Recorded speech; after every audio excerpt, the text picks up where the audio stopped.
Kami ingatkan bagi calon presiden, pertanyaan harus sesuai dengan tema pendidikan, kesehatan, ketenagakerjaan, kebudayaan, teknologi informasi, kesejahteraan sosial, dan inklusi.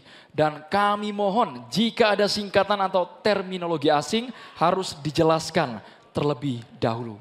Baik, langsung saja kesempatan pertama untuk segmen ini akan kita berikan langsung Capres nomor urut 2, Bapak Prabowo Subianto untuk bertanya ke Capres nomor urut 3, Bapak Ganjar Pranowo. Bapak, waktunya 1 menit dimulai dari Anda berbicara. Silakan. Pak Ganjar, kita mengetahui masalah yang sangat penting dihadapi bangsa kita adalah bahwa banyak sekali anak-anak kita yang kurang gizi, stunting.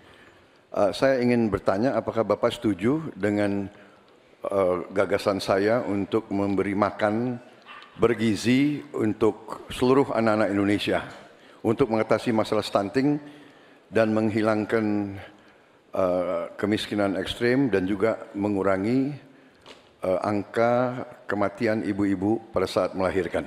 Terima kasih. Masih ada waktunya? Cukup? Cukup, baik. Silakan Pak Ganjar untuk menanggapi pertanyaan dari Pak Prabowo. Waktunya 2 menit dimulai dari Bapak berbicara. Kalau ngasih makannya kepada anak-anak untuk mencegah stunting, saya sama sekali tidak setuju Bapak. Karena Bapak terlambat Pak. Stunting itu ditangani sejak bayi dalam kandungan Pak. Ibunya yang dikasih gizi. Kalau kemudian gizinya baik, mereka lakukan cek rutin, ya, maka akan ketahuan bahwa dia, ibunya sehat, anaknya pertumbuhannya dilihat. Kalau Bapak ngasih gizi kepada ibu hamil, itu baru setuju Pak saya Pak. Nah, nanti setelah itu dia akan lahir, ibunya selamat karena diperiksa. Tadi Bapak sampaikan udah bagus Pak tadi pertama Pak. AKB akan turun, kemudian indeks kita akan bagus, anaknya akan tumbuh. Kalau sudah lahir dan tumbuh, mungkin bukan stunting Pak itu gizi buruk. Kalau gizi buruk Bapak mau memperbaiki boleh. Jadi jangan sampai confuse antara stunting dan pemberian makan Pak. Jadi makannya jangan banyak-banyak, nanti kekenyangan. Jangan sampai nanti terjadi obesitas, ini lebih bahaya lagi nanti. Itu kira-kira yang bisa dilakukan, jadi mengatasi stunting sejak ibu hamil, bahkan bisa dicegah pada saat anak-anak kita mau menikah Pak. Periksa kesehatan si calon pengantin perempuan, laki-lakinya juga, maka dia siap menikah. Ya, maka jangan menikah dini. Baru hamil, periksa rutin, kasih gizi, insya Allah Pak, itu akan melahirkan bayi-bayi yang sehat, yang kuat, dan kemudian kalau itu kurang gizi, baru Bapak benar tadi Pak. Kasih gizi yang baik agar anak-anak tidak kurang gizi dan dia tumbuh cerdas. Mudah-mudahan menjawab ini Pak. Terima kasih Pak. Waktunya? Cukup. Cukup. Baik, silakan Pak Prabowo untuk menanggapi jawaban dari Pak Ganjar. Waktunya 1 menit dimulai dari Bapak berbicara. Sebetulnya yang saya sampaikan ya persis itu. Jadi kita belum. Kita beri program kita beri makan ibu yang sedang hamil. Kita beri bantuan gizi ibu yang sedang hamil karena dia mengandung 9 bulan. Tapi memang stunting itu karena kurang gizi, Pak Ganjar.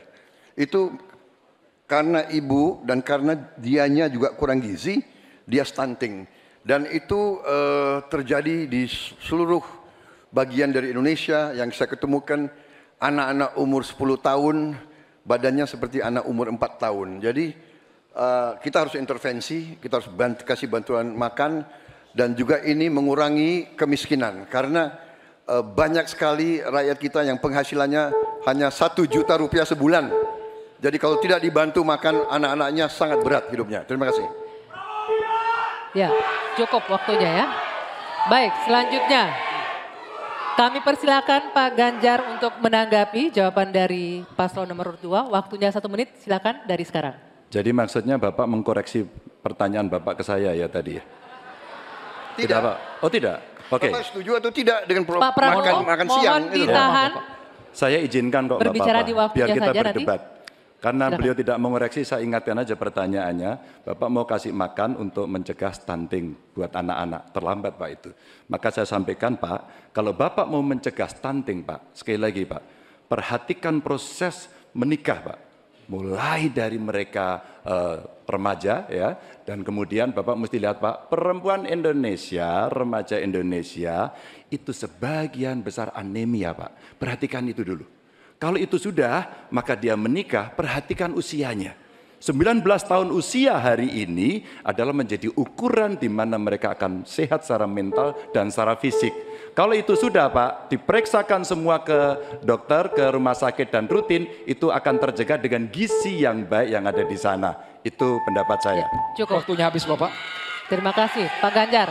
Mohon tenang hadirin sekalian, sekarang kita ke calon presiden nomor urut 1, maksud kami nomor urut 3, Bapak Ganjar Pranowo, bertanya ke calon presiden nomor urut 1, Bapak Anies Baswedan. Waktu Pak Ganjar 1 menit dimulai saat Bapak berbicara. Pak Anies, lagi rame kita mau tanya soal bansos. Karena menurut saya bansos ini adalah kewajiban negara dan rakyat berhak mendapatkannya. Tapi kita punya problem. Karena banyak klaim yang diberikan seolah-olah ini bantuan orang per orang atau kelompok. Padahal kita masih punya. Ada data yang tidak valid, ada cara penyampaian yang tidak benar, ada protes yang kemudian tidak terverifikasi atau terrespon dengan baik. Ini yang menjadi pertanyaan saya kepada Pak Anies adalah, menurut Pak Anies kira-kira, bagaimana tata kelola bansos agar 1 tidak saling klaim, 2 bisa tepat sasaran, 3 tidak menimbulkan kecemburuan-kecemburuan, sehingga inilah satu harapan yang betul-betul bisa diterima oleh rakyat. Silakan. Masih ada waktu Bapak? Cukup. Kami persilakan calon presiden nomor urut 1, Bapak Anies Baswedan, menjawab pertanyaan yang disampaikan oleh calon presiden nomor urut 3, Bapak Ganjar Pranowo. Waktu Bapak Anies 2 menit dimulai saat Bapak berbicara. Ya, terima kasih Pak Ganjar. Pertama, kita harus menyadari bahwa yang disebut sebagai bansos adalah bantuan untuk si penerima, bukan bantuan untuk si pemberi. Karenanya, dia diberikan sesuai dengan kebutuhan si penerima. Kalau penerimanya membutuhkan bulan ini, ya diberi bulan ini. Kalau dibutuhkannya 3 bulan lagi, ya 3 bulan lagi. Tidak usah dirapel semuanya. Okay? Dijadikan sebagai sesuai kebutuhan. Yang nomor 1, yang itulah yang disebut sebagai bansos tanpa pamrih. Kemudian yang kedua, pemberian bansos ini harus tepat sasaran. Artinya diberikan melalui pendataan yang baik, informasi data itu harus akurat, dan mekanisme pemberiannya melalui jalur birokrasi. Bukan dibagikan di pinggir jalan, tapi dibagikan langsung di lokasi menggunakan siapa menggunakan jalur birokrasi.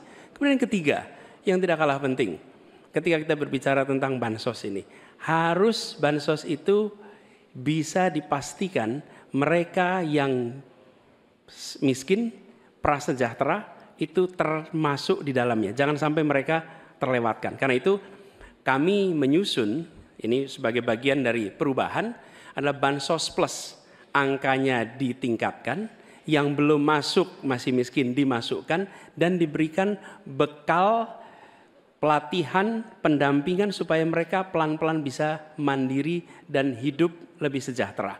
Jadi kami melihat ketika sampai kepada bansos, bansos ini adalah atas nama negara. Ketika saya bertugas di Jakarta, semua paket bansos di kerdusnya diberikan label dibiayai APBD DKI Jakarta, bukan dari gubernur, dari uang rakyat lewat APBD DKI Jakarta. Jelas posisinya. Selanjutnya kami mohon kepada calon presiden nomor 3, Bapak Ganjar Pranowo, menanggapi jawaban calon presiden nomor 1, Bapak Anies Baswedan. Waktu Bapak 1 menit dimulai saat Bapak berbicara. Terima kasih. Ya kali ini pasti setuju dong.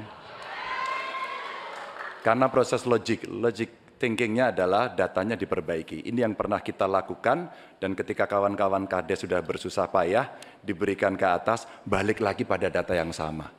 Seolah-olah kita abai pada soal data ini, sehingga betul-betul bansos yang diberikan, yang rencananya tadi menurunkan kemiskinan, mengurangi gap, menurunkan kemiskinan oke ternyata, tapi gap tidak. Berapapun besarnya, gapnya tetap tinggi. Ini menarik, dan kami punya data yang kita bisa baca, dan tentu saja ini penting. Memang paradigma bansos, sekali lagi ini betul-betul hak rakyat. Tugas negara dan pemerintah adalah memastikan itu bahwa ini adalah tepat sasaran dan tepat waktu. Tadi yang disampaikan betul. Dan kami berusul bantuannya ganti aja deh bantuan kesra, karena tugas negara itu menciptakan keadilan sosial, bukan menciptakan bantuan sosial. Waktunya habis Bapak. Sekarang Bapak Anies Baswedan untuk langsung menanggapi jawaban dari Bapak Ganjar Pranowo. Waktu Bapak 1 menit dimulai saat Bapak berbicara. Mohon tenang hadirin sekalian. Ya, terima kasih Pak Ganjar. Dan yang dibutuhkan juga Pak Ganjar, kita harus mulai memikirkan opsi bahwa bantuan itu bisa berbentuk cash transfer, mengurangi potensi korupsi dalam pengadaan barang. Karena kita tahu pengadaan bantuan sosial itu pada satu sisi memang membantu, sisi lain ini memberikan usaha pada justru usaha-usaha raksasa, karena yang diisikan di situ adalah produk-produk dari perusahaan-perusahaan raksasa. Dan ini yang harus menurut saya harus koreksi, bila bantuan itu diberikan langsung dalam bentuk cash, ini salah satu yang perlu kita pertimbangkan. Mereka langsung gunakan sesuai dengan kebutuhannya. Lalu yang soal data. Data ini sesungguhnya bisa dikerjakan bersama-sama. Kami pernah lakukan di situ, pasti sama nih Pak Ganjar, berikan kepada RT, RW, mereka musyawarah mencocokkan siapa dalam daftar itu yang benar, siapa dalam daftar yang keliru. PKK, LMK, kemudian Karang Taruna, RT, RW, mereka bisa membantu. Datanya akurat, dananya dipakai sesuai kebutuhan. Makasih. Waktunya habis Bapak. Ya, untuk sesi selanjutnya kita berikan kesempatan Capres nomor urut 1 untuk bertanya ke Capres nomor urut 2. Kami persilakan Pak Anies untuk bertanya kepada Pak Prabowo. Waktunya 1 menit dimulai dari Anda berbicara. Silakan Pak Anies. Baik, Pak Prabowo yang saya hormati, gagasan yang Bapak bawa dan Bapak gaungkan adalah keberlanjutan. Pertanyaannya kemudian, apakah yang sekarang kurang dari pemerintah hari ini akan dilanjutkan? Asumsi saya tidak. Yang kurang tentu tidak dilanjutkan. Karena itu pertanyaan yang perlu dijawab adalah terkait dengan persoalan perempuan. Bagi kami persoalan perempuan ini sangat penting. Dan karena tadi tidak ditanyakan di dalam dialog tadi, maka saya merasa perlu untuk mengangkat tema ini untuk memberikan kepada kita yang nantinya berada di puncak kepemimpinan nasional, memberikan perhatian yang serius pada persoalan perempuan. Ini persoalan yang mendasar. Pertanyaannya Pak, bisakah Bapak jelaskan apa yang kurang dalam pemberdayaan dan perlindungan perempuan sekarang dan bagaimana mengubahnya? Terima kasih Pak. Ya, cukup waktunya. Silakan dijawab Pak Prabowo. Waktu Anda 2 menit untuk menjawab. Dimulai dari Bapak berbicara. Baik, benar sekali ya, kita benar-benar melihat bahwa peranan perempuan sangat penting dalam kehidupan suatu bangsa, dan karena itu fokus saya adalah tadi ya membantu gizi makan untuk kaum ibu-ibu yang hamil. Kedua, fokus kepada pendidikan.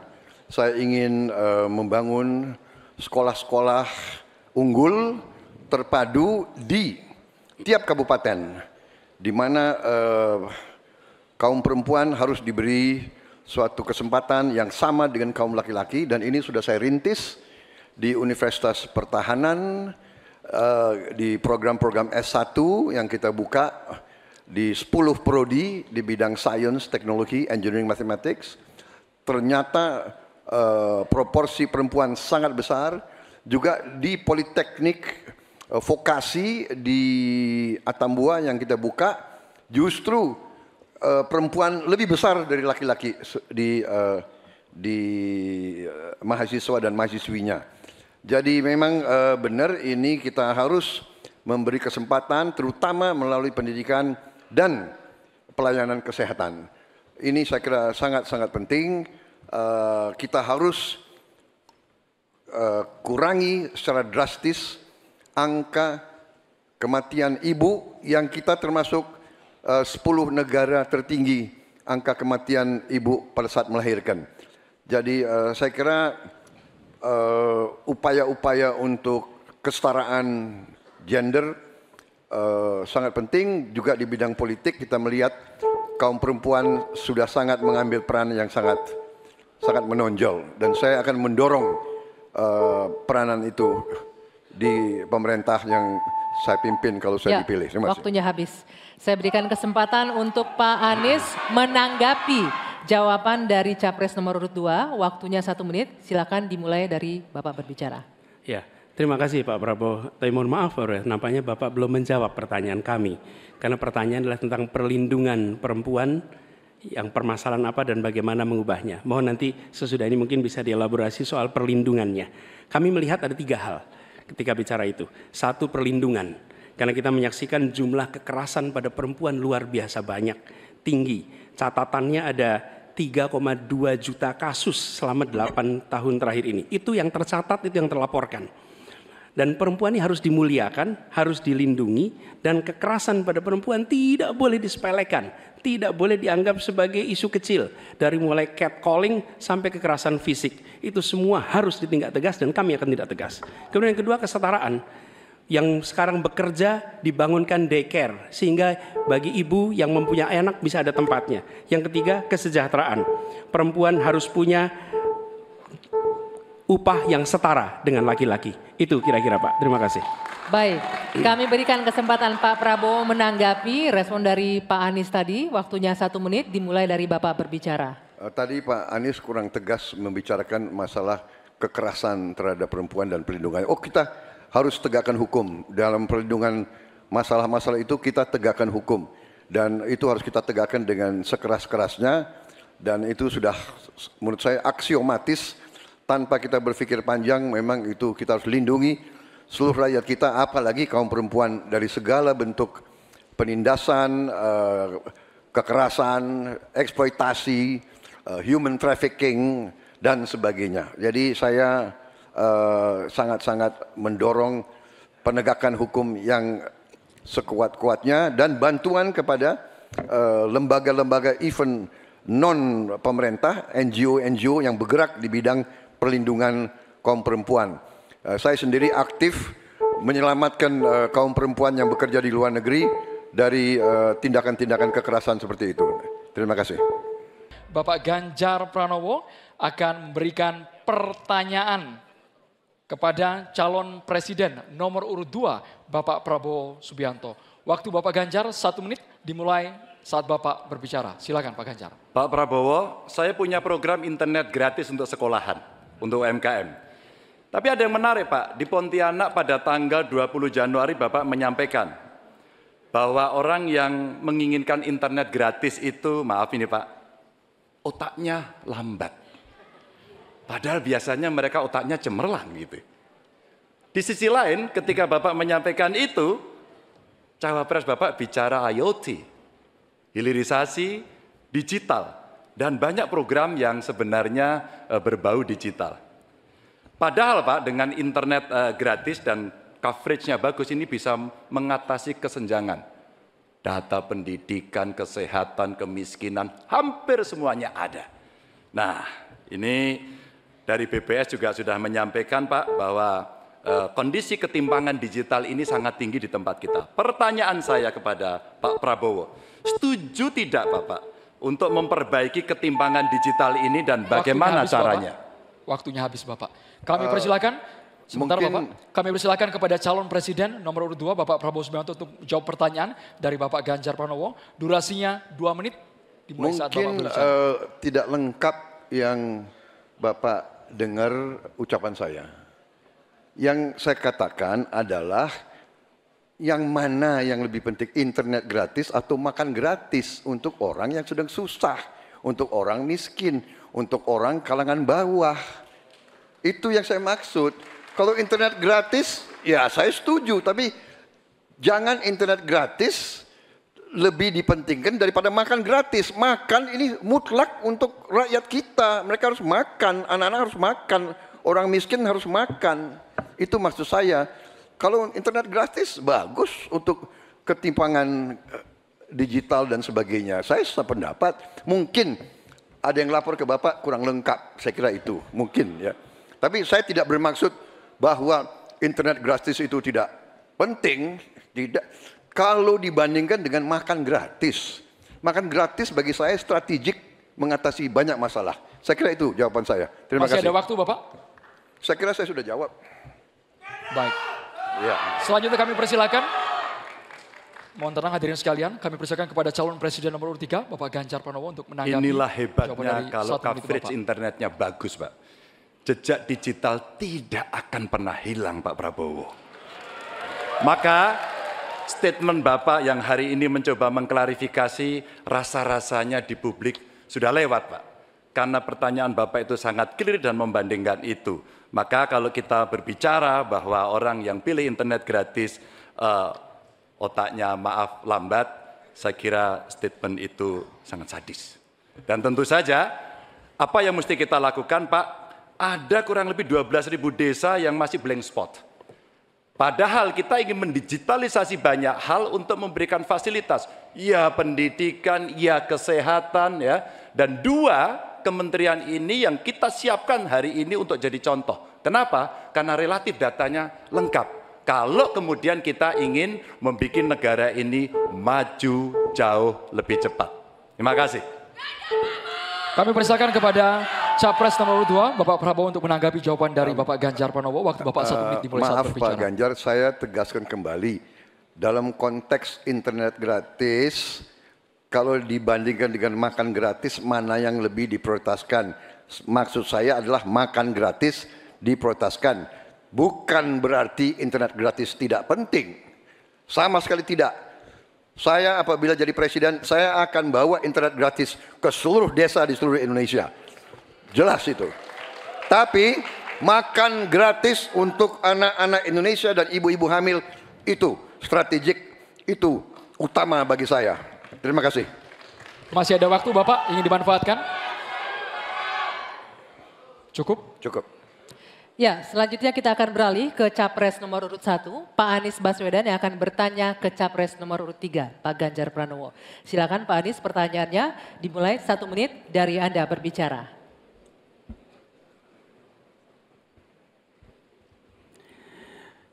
Pak Ganjar, ini pertanyaan saya terkait UKT yang mahal itu. Kampus memang seharusnya merdeka dan memerdekakan. Dan kampus merdeka itu baik, tapi bukan berarti merdeka untuk menaikkan ongkos. Bukan berarti menggunakan segala cara untuk bisa mendapatkan dana dari mahasiswanya. Nah, belakangan kita mendengar fenomena ini. Bahkan ada yang kesulitan membayar UKT sampai harus malah dianjurkan untuk menyelesaikan lewat pinjol. Nah, bagaimana pendapat dan pandangan Pak Ganjar melihat problem pendidikan tinggi di Indonesia ini? Silakan Pak Ganjar. Ya, silakan waktunya 2 menit Pak Ganjar untuk menjawab. Terima kasih Pak Anies. Yang pertama, hentikan liberalisasi pendidikan. Hentikan hari ini. Berikanlah kepada para mahasiswa kita proporsi yang benar. Kenapa Ganjar Mahfud punya program 1 keluarga miskin, 1 sarjana agar mereka tidak direpotkan pada persoalan ini. Dan Pak Anies tadi betul, ikhtiar para mahasiswa hari ini agar dia tetap bisa sekolah adalah ngutang. Dan pinjol ternyata menjadi problem, dan saya sepakat kami diskusi beberapa waktu lalu dengan para mahasiswa di Jogja, ini menjadi cerita utama. Pak Ganjar, apa kemudian yang bisa kita dapatkan ketika kemudian kita harus memacu diri agar nasib kami jauh lebih baik? Karena kami tidak bisa mendapatkan akses yang mudah di situ. Saya ingin mengangkat kembali sebenarnya. Dulu era senior-senior saya, senior-senior kita saya kira, termasuk kakak saya sendiri. Dia punya KMI kalau tidak salah waktu itu. Kredit Mahasiswa Indonesia. Dan kalau tidak salah kakak saya sampai hari ini ijazahnya tidak pernah diambil juga. Karena itu dia lulus menggunakan kredit yang sangat murah, diberikan skim oleh pemerintah, dan modelnya seperti Yarnen, bayarnya setelah panen. Panennya apa? Ketika dia sudah lulus. Maka liberalisasi yang mesti dihentikan ini menurut saya mesti juga diimbangi dengan proporsionalitas kepada mana yang mampu dan mana yang kurang mampu. Yang kurang mampu mesti mendapatkan intervensi dari pemerintah, dan tentu saja apa yang mesti dikerjakan oleh perguruan tinggi pun dia harus bisa menunjukkan bahwa UKT ini dengan klaster-klaster pembiayaan seperti ini diperuntukkan untuk kalangan yang memang sesuai dengan strata mereka. Begitu. Cukup? Baik. Saya berikan kesempatan berikutnya untuk Pak Anies menanggapi jawaban dari Capres nomor urut 3. 1 menit, silakan dimulai dari Anda bicara. Ya, terima kasih. Bagus Pak Ganjar. Kami teruskan. Jadi kami melihat pendidikan tinggi sebagai supplier pembentukan kelas menengah Indonesia. Negara harus menempatkan pendidikan tinggi itu sebagai eskalator sosial ekonomi. Jadi kalau cara pandangnya begitu, maka biaya pendidikan tinggi ada 2 penyedianya. 1 orang tua, 1 negara. Nah, unsur negara harus lebih besar. Negara ambil alih biaya itu. Bukan justru malah dibebankan ke universitas. Supaya apa? Dosen, pimpinan universitas bekerja pada pendidikannya, pengajarannya, penelitiannya, pengabdian masyarakat. Biayanya negara yang masuk. Ini sebagai investasi. Nanti negara itu dapatnya pendapatan dari mana? Ketika mereka menjadi kelas menengah, mereka bekerja, mereka memberikan pajak bagi negara. Tapi bukan pendapatan ketika mereka sedang sekolah. Jadi negara menciptakan universitas sebagai eskalator sosial ekonomi. Itu kira-kira juga dilakukan. Baik, kami berikan kesempatan terakhir untuk Capres nomor urut 3 memberikan tanggapan dari respon Pak Anies. Silakan Pak Ganjar 1 menit dari Anda berbicara. Kalau kita ingin membangun dan basisnya adalah sumber daya manusia, saya kira tidak boleh diingkari bahwa betul pendidikan adalah investasi. Jangan dihitung-hitung sebagai sebuah kos. Maka kalau kemudian saya mau berbagi pengalaman di Jawa Tengah, kenapa saya cari keluarga miskin agar anaknya bisa sekolah langsung kerja. Kami mulai dari SMK karena alhamdulillah kami mampu untuk mengcover itu. Ada SMK Jateng, mereka sekolah 3 tahun dan lulus. Kami ingin tingkatkan ini. Kemana? Ke perguruan tinggi. Agar mereka kemudian bisa jauh lebih baik lagi. Dengan cara itu, ruang-ruang publik kehadiran negara khususnya dalam bidang pendidikan inilah yang bisa kita berikan kepada mereka. Hari ini yang kita tuju adalah bagaimana kebijakan ini berpihak kepada yang lemah. Apakah itu si miskin, apakah itu kelompok perempuan, apakah itu penyandang disabilitas. Sehingga mereka bisa mendapatkan akses pendidikan tinggi dengan murah. Baik, silakan selanjutnya. Selanjutnya hadirin sekalian, calon presiden nomor urut 2 Bapak Prabowo Subianto kami persilakan untuk bertanya kepada calon presiden nomor urut 1 Bapak Anies Baswedan. Waktu Bapak 1 menit dimulai saat Bapak berbicara. Pak Anies, kita mengerti tadi bahwa angka kematian atau usia hidup Indonesia termasuk cukup memprihatinkan dan ini masalahnya adalah karena kekurangan dokter. Apakah Bapak setuju dengan gagasan saya untuk secara besar-besaran mengirim 10.000 anak-anak kita ke luar negeri dengan beasiswa penuh untuk belajar kedokteran dan sains, teknologi dan engineering mathematics sebagai langkah darurat untuk mengatasi kesulitan ini dalam waktu yang sesingkat-singkatnya. Terima kasih. Masih ada waktu Bapak? Cukup? Silakan Bapak Anies Baswedan untuk langsung menjawab pertanyaan dari Bapak Prabowo Subianto. Waktu Bapak 2 menit untuk menjawab, silakan. Ya, prinsip untuk meningkatkan kompetensi kami setuju Pak. Karena kompetensi yang meningkat bagaimanapun juga akan bermanfaat. Nah, isunya adalah kita harus melihat apa yang menjadi urgen hari ini. Dan di situ harus berbicara dengan siapa? Berbicara dengan stakeholder. Negara punya kewenangan, tapi sekali lagi pengetahuan dan situasi di lapangan kita harus berbicara dengan stakeholder. Siapa itu? Asosiasi profesi, kemudian Kementerian Kesehatan, dinas di daerah, kemudian para aktivis, para pengamat, para pakar. Kumpulkan datanya, lihat apa yang menjadi kebutuhan. Sehingga kita bukan meloncat langsung ini adalah yang dibutuhkan. Kenapa? Karena seringkali yang kita anggap sebagai kebutuhan belum tentu di lapangan itu menjadi kebutuhan. Tapi prinsip pengembangan kompetensinya setuju Pak. Dan bila memang diharuskan untuk belajar ke luar negeri, maka go ahead. Tapi bila dibalik, profesor yang dibawa ke sini, institusinya dibawa ke sini juga tidak masalah. Karena dengan begitu proses belajar itu akan terjadi. Jadi kami melihat pengembangan kompetensi itu baik. Jangan tapinya memastikan sesuai dengan data yang ada supaya apa yang kita investasikan bisa menjawab kebutuhan. Jadi ada unsur pentingnya, ada unsur urgensinya. Kita kerjakan mana? Yang dapat dua-duanya, yang urgen dan yang penting, supaya hasilnya bisa langsung kita manfaatkan untuk Indonesia. Begitu jawabannya kira-kira Bapak. Terima kasih. Masih ada waktu Bapak? Cukup? Ingin dimanfaatkan? Kami persilakan kepada Bapak Prabowo untuk langsung menanggapi jawaban dari Bapak Anies Baswedan. Waktu Bapak 1 menit. Baik, saya kira Pak Anies, saya kira masalahnya adalah datanya sudah cukup jelas bahwa kita kekurangan 140.000 dokter. Sebagai contoh, di Atambua ada satu rumah sakit yang seharusnya ada 16 dokter, dokternya hanya 1 orang. Jadi dia kewalahan, dia harus melayani 3 kabupaten. Jadi bagaimanapun pemerintah saya kira harus ambil tindakan-tindakan yang cukup darurat. Dan untuk itu menurut kami ya kita harus ambil langkah-langkah berani, mengirim sebanyak mungkin. Tapi saya setuju juga mengundang profesor-profesor untuk mengajar di kita. Jadi saya usulkan bahwa dari 92 fakultas kedokteran kita tingkatkan menjadi 300 fakultas kedokteran. Jadi saya kira usul Pak Anies baik juga mengundang profesor waktunya ke Indonesia. Habis, terima kasih. Terima kasih, waktunya habis. Kami persilakan Bapak Anies Baswedan untuk menanggapi jawaban dari Bapak Prabowo. Waktu tentu. Bapak 1 menit. Baik, terima kasih.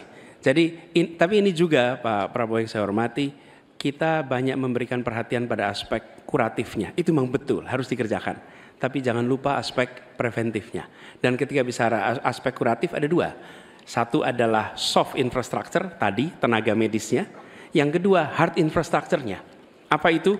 Misalnya nih, 15 dari 38 provinsi belum memiliki rumah sakit kelas A. Ini harus dibangun. Kemudian 171 kecamatan di 8 provinsi ini belum memiliki puskesmas. Jadi kita harus memikirkan dua-duanya Pak. Soft infrastructure, manusianya, hard infrastructure, dan jangan lupa itu semua adalah efek dari pola hidup yang tidak, salah satunya efek pola hidup yang tidak sehat. Karena itulah promotif preventif itu penting. Sehingga kita tidak hanya mengobati tapi juga mencegah. Demikian. Baik, terima kasih Bapak. Assalamualaikum warahmatullahi wabarakatuh. Ibu Bapak, saudara sebangsa yang saya cintai. Selama 1 tahun lebih kami berkeliling Indonesia, berjumpa dengan jutaan rakyat. Mereka datang bukan mengharap bayaran, mereka datang membawa harapan. Mereka menginginkan ada perubahan, kondisi hidup yang lebih baik, bisa lebih makmur. Orang tua yang di malam hari melihat anaknya tidur dalam kondisi miskin, dia melihat sambil membayangkan, akankah anak saya tetap miskin seperti ini kelak? Bisakah mereka hidup lebih baik? Kami berjuang untuk perubahan agar orang tua yang miskin itu bisa melihat anaknya tidur sambil berkata, syukur alhamdulillah walau saya miskin, walau saya kelas menengah, tapi negara hadir untuk membantu anak saya punya masa depan yang cerah. Perjalanan ini perjalanan spiritual bagi kami. Setiap jabat tangan, setiap pelukan membawa pesan yang mereka sampaikan sebagai titip. Kami ingin Indonesia yang lebih baik, kami ingin Indonesia yang lebih adil. Dan kami tahu Tuhan yang Maha Kuasa, Allah Subhanahu wa taala menginginkan kekuasaan yang welas asih, yang cinta kasih. Karena itu kami yakin bahwa Tuhan yang Maha Kuasa, Allah Subhanahu wa taala akan memberikan kekuasaan pada yang dikehendaki. Qul yallahumma malikal mulki tu'ti mulka man tasya wa tanziul mulka mimman tasya. Bahwa Tuhan akan memberikan dan mencabut dari yang dikehendaki. Karena itu kami dalam berjuang menyadari betul cinta kasih, welas asih, ketulusan, keteguhan menjadi bagian dari perjuangan ini. Kami menemukan orang-orang yang bertugas di lapangan bersama kami TNI, polisi, ASN, kepada mereka kami sampaikan rasa terima kasih yang luar biasa. Dan kami akan perhatikan mereka untuk bisa hidup lebih baik setiap tahunnya nanti. Kita juga menyaksikan ada yang menolak ini, yang hidup dari ketimpangan ini, yang justru merasakan kekuasaan dari ketimpangan ini. Itu yang akan kami lawan. Tapi kami tidak melawan dengan kebencian, kami tidak melawan dengan rasa ketidaksukaan. Kami akan membawa ini dengan spirit Surodiro Joyo Diningrat, lebur dining pangastuti, bahwa segala angkara murka akan kalah oleh kebaikan. Merah putih di atas semuanya. Penghormatan kepada kebinekaan, penghormatan kepada persatuan akan mengantarkan kita, yang kita ikhtiarkan bersama-sama, menjadi Indonesia yang cerdas, sejahtera, sehat. Kesetaraan kesempatan bagi semua, itulah yang kami akan bawa. Setara bagi siapa? Laki perempuan, kaya miskin, kota desa, mereka yang berpendidikan umum, madrasah, pesantren, agama apapun, suku apapun. Dan kami akan tegaskan, negara tidak berdagang dengan rakyat, negara tidak pelit dengan rakyat, negara tidak berpaling dari yang papa, negara yang penuh cinta kasih kepada semuanya, negara yang hadir dengan perasaan yang halus, yang rahman, yang rohim kepada semua, yang merangkul dengan perasaan cinta. Sebagai orang tua bagi anak-anaknya, sebagai abah bagi anak-anaknya semua, yang mencintai semua dengan sepenuh hati, memperhatikan yang paling bawah untuk meningkat kesejahteraannya. Agar apa? Yang di tengah terangkat. Bila yang di bawah terlupakan, yang di tengah pun akan terlupakan, terhimpit. Karena itu pesan yang kami bawa adalah pesan negara yang menyayangi, negara yang welas asih, dan negara yang membereskan soal ketimpangan, negara yang membereskan soal ketidakadilan, membesarkan yang kecil tanpa mengecilkan yang besar, menguatkan yang lemah tanpa melemahkan yang kuat. Mari Katong lakukan perubahan. Terima kasih. Assalamualaikum warahmatullahi wabarakatuh. Selanjutnya kita ke calon presiden nomor urut 2, Bapak Prabowo Subianto, untuk menyampaikan pernyataan penutup. Waktu Bapak 4 menit dimulai saat Bapak berbicara. Bismillahirrahmanirrahim. Saudara-saudara sebangsa dan setanah air, kita baru saja beberapa bulan ini melaksanakan kampanye yang penuh dengan semangat, penuh dengan kontestasi, kadang-kadang penuh dengan kata-kata yang keras. Tetapi itikat kita baik. Saya kira 3 paslon semuanya ingin yang terbaik untuk rakyat Indonesia. Karena itu saya atas nama Prabowo Gibran dan atas nama Koalisi Indonesia Maju minta maaf kepada paslon 1 Pak Anies, Pak Muhaimin, dan paslon 3 Pak Ganjar dan Pak Mahfud, seandainya dalam kampanye ini ada kata-kata kami atau perbuatan kami yang kurang berkenan, kami mohon maaf yang sebesar-besarnya. Kami juga mohon maaf kepada KPU seandainya kami juga bertindak yang kurang pas. Keinginan kita adalah untuk berbuat yang terbaik dan kami selalu berjuang untuk yang terbaik. Saudara-saudara sekalian, yang penting kita harus membangun dan menegakkan kerukunan, persatuan, kekeluargaan di antara semua unsur dan semua kalangan bangsa Indonesia. Terutama adalah kerukunan di antara pemimpin-pemimpin Indonesia. Saya tetap menganggap Mas Anies, Mas Muhaimin, Pak Ganjar, Profesor Mahfud adalah saudara-saudara saya sendiri. Kita berjuang untuk bangsa Indonesia, kita berjuang karena cinta kita kepada rakyat Indonesia.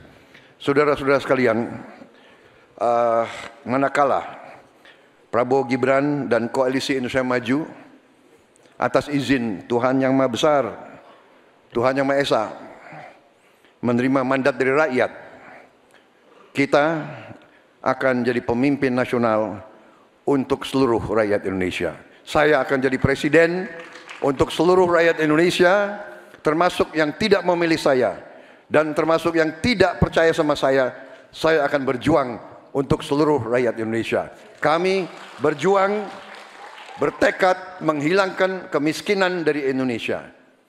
Kami bertekad menghilangkan kelaparan dan kurang gizi bagi rakyat Indonesia. Kami bertekad mengurangi angka kematian ibu-ibu yang sedang melahirkan. Kami berjuang untuk menghilangkan korupsi dari bumi Indonesia. Kami berjuang untuk perdamaian bagi rakyat Indonesia dan bagi bangsa Indonesia. Kami berterima kasih kepada semua pemimpin-pemimpin Indonesia, semua presiden Indonesia, Bung Karno, Pak Harto, Pak Habibie, Gus Dur, Ibu Megawati, Pak SBY, dan Pak Joko Widodo. Mereka adalah putra-putri terbaik bangsa Indonesia. Kami terima kasih kepada mereka telah menjaga republik kita. Sekarang kita menikmati, tidak terlibat dalam pertikaian dengan bangsa-bangsa lain. Kita sekarang fokus, musuh kita adalah kemiskinan, musuh kita adalah kelaparan, musuh kita adalah kesulitan rakyat, harus kita atasi. Kita membangun Indonesia kuat, adil, makmur, aman untuk semua, adil untuk semua, makmur untuk semua. Wassalamualaikum warahmatullahi wabarakatuh.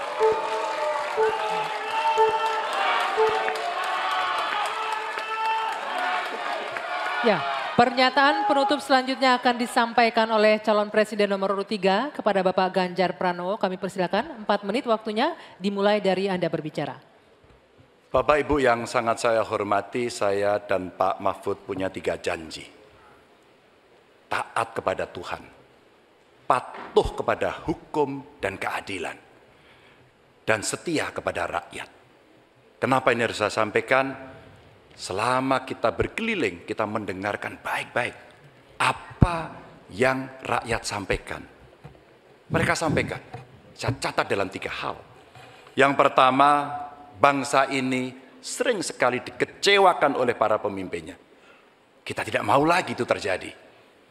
Mulai dari fasilitas kesehatan yang tidak terpenuhi, mulai dari pendidikan yang tidak inklusif, lapangan kerja yang tidak bisa menjangkau lebih banyak orang, atau barangkali bagaimana 1000 kehidupan pertama untuk mencegah stunting itu mesti betul-betul dilakukan agar bangsa ini punya investasi besar terhadap SDM yang ada di Indonesia.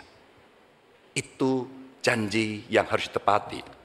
Kita tidak boleh lagi membiarkan kekecewaan itu terulang dan kemarahan rakyat kemudian muncul, lalu mereka menjadi apatis.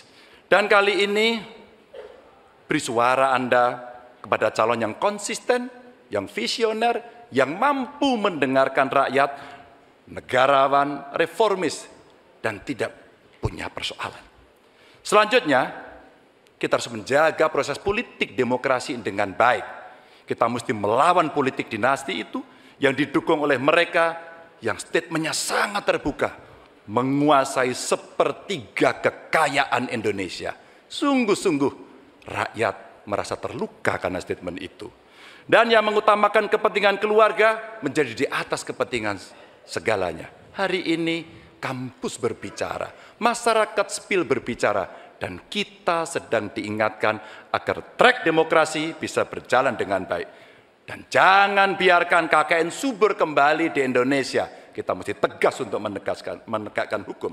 5 tahun yang lalu dalam debat Capres 2019 saya tim kampanye Joko Widodo. Beliau menyampaikan dan kita diingatkan untuk tidak memilih calon yang punya potongan diktator dan otoriter. Dan yang punya rekam jejak pelanggar HAM. Yang punya rekam jejak untuk melakukan kekerasan. Yang punya rekam jejak masalah korupsi. Saya sangat setuju apa yang beliau sampaikan. Agar kriteria ini menjadi pegangan kita semua dalam memilih pemimpin. Dan yang ketiga, saya berjanji bersama Pak Mahfud jika terpilih bersama Pak Mahfud memimpin Republik ini, kami tidak akan mengecewakan rakyat. Rakyat merupakan sumber energi kami, ruang-ruang terbuka yang mesti diakomodasi. Mereka adalah detak jantung kami. Mandat rakyat adalah amanah suci buat kami. Dan bismillahirrahmanirrahim, kita mulai sebuah era baru Indonesia, era di mana tidak satu rakyat pun ditinggalkan. No one left behind. dan kita memasuki era gotong royong menuju Indonesia unggul. Dan terima kasih kepada seluruh rakyat Indonesia yang telah memberikan inspirasi, menitipkan harapan kepada pundak kami berdua untuk memilih nomor 3, Ganjar Mahfud, dan insya Allah Indonesia pasti lebih baik.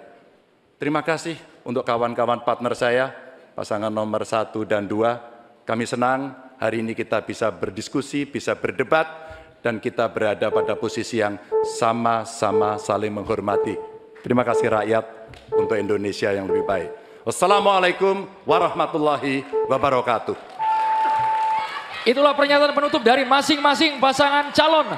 Kami mohon kepada ketiga pasangan calon presiden dan juga calon wakil presiden untuk tetap berada di atas panggung. Kami juga mengundang Ketua KPU, anggota KPU, Sekretaris Jenderal KPU untuk menuju ke panggung. Bersama-sama kita akan Tenang sebentar, menyanyikan. belum selesai. Tenang. Hadirin sekalian, kami mohon tenang. Sebentar. Kita akan langsung sama-sama menyanyikan